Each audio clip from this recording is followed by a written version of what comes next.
L'opération a été déclenchée en urgence. 22 h hier soir, aéroport Roissy-Charles de Gaulle. La police aux frontières reçoit un appel des enquêteurs. Un homme s'apprête à prendre un vol à destination de l'Algérie.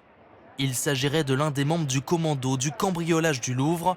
Il est interpellé et placé en garde à vue.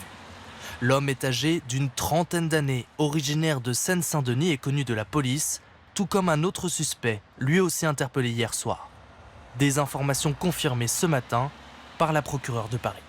Je confirme que les enquêteurs de la BRB ont procédé à des interpellations dans la soirée du 25 octobre. L'un des hommes interpellés s'apprêtait à quitter le territoire depuis l'aéroport de Roissy.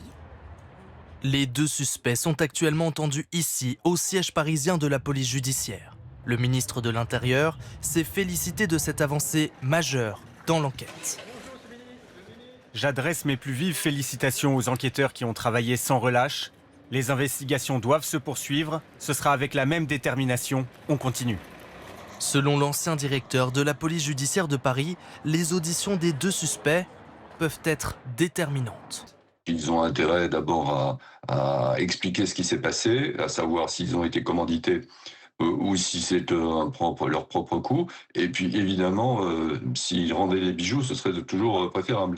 Il y a une semaine, jour pour jour, le monde entier découvrait ces images, celles du braquage historique du musée du Louvre.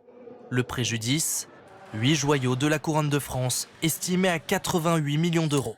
À ce stade, ils n'ont toujours pas été retrouvés.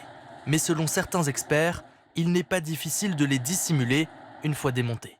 Comme effectivement ce n'est pas des matières métalliques, vous pouvez mettre tous les joyaux de la couronne dans vos chaussettes et traverser les aéroports, ça ne fera jamais bip bip au portique de sécurité.